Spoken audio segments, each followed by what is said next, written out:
But I was great why I'm here.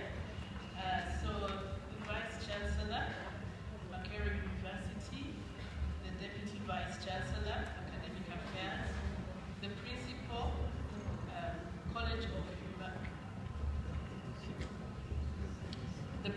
College of Humanities and Social Sciences, the Deputy Principal, College of Humanities and Social Sciences, the Head of Department of Literature, the Chair, Organizing Committee, ladies and gentlemen.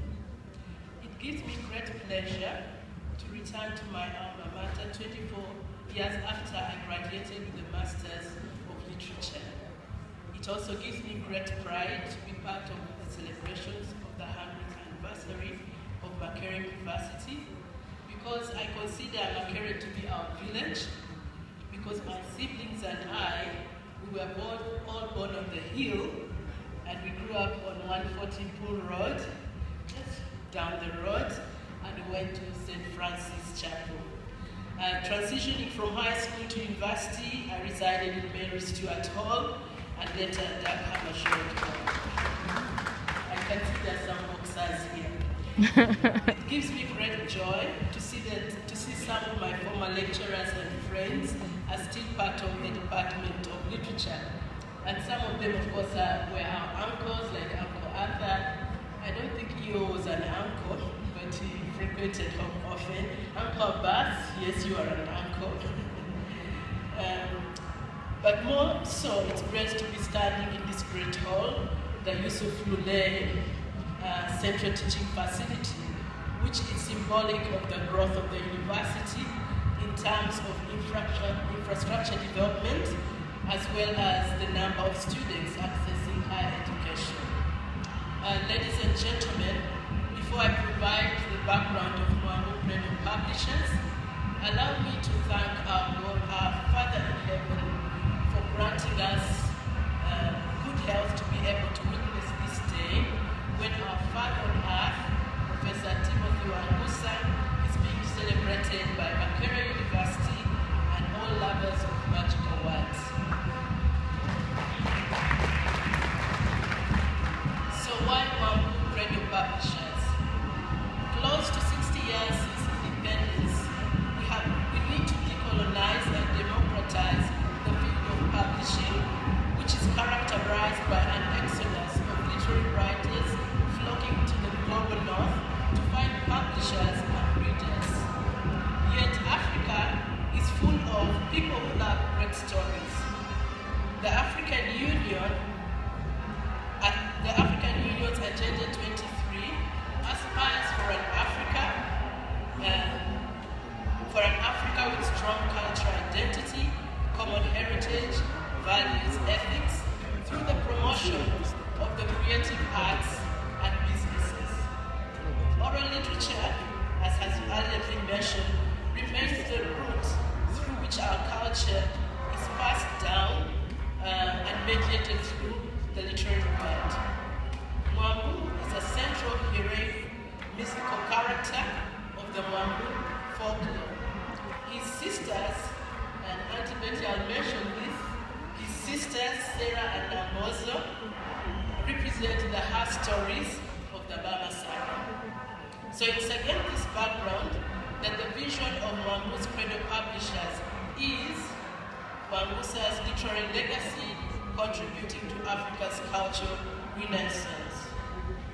Mwangu's Credo Publishers will champion Ugandan and African poetry, folklore, and literature through publication as well as through the dissemination of oral recordings by poets and authors through a wide range of media, including online media and particularly online platforms.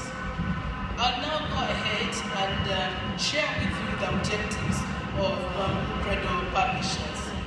The first objective is to publish stories in Luma Saba and other Ugandan languages for children in line with the Uganda education policy from the promotion of early childhood education. To publish African children's stories in multiple languages in line with the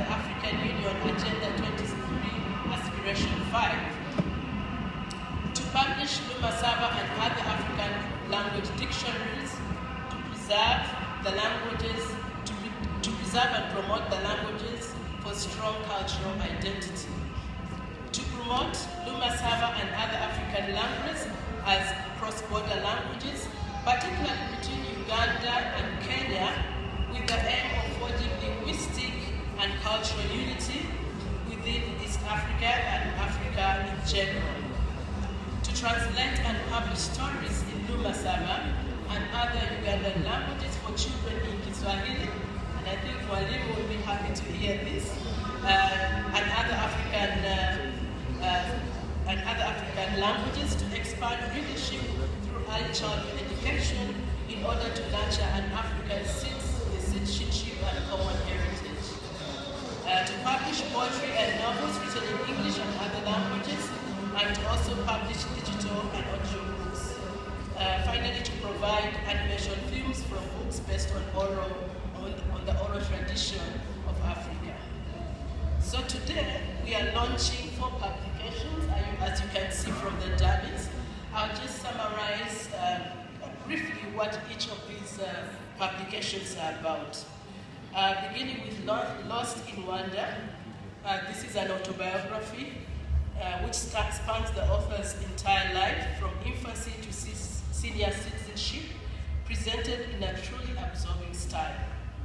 Poet-novelist Timothy Wangusa weaves this personal tale across a spectrum of novel and ordinary experiences that are representative of his generation of colonial and post-colonial Africa, with its inevitable challenges of transition and change. Then the second publication is Niyanga Lelalila. I love to learn how to pronounce that. This is the translation of the autobiography in Luma Sava. And then we have I Love You, You Beast. These are 24 prose reflections which were written and retouched over 40 years from 1969 to 2009, at the slow pace of one piece, by every 2 years. I think it shows, what we need to learn about perfecting our poetry. Thematically grouped for this book, they include addresses, sermons, speeches, originally delivered before specific academic and religious audiences, as well as purely literary spiritual compositions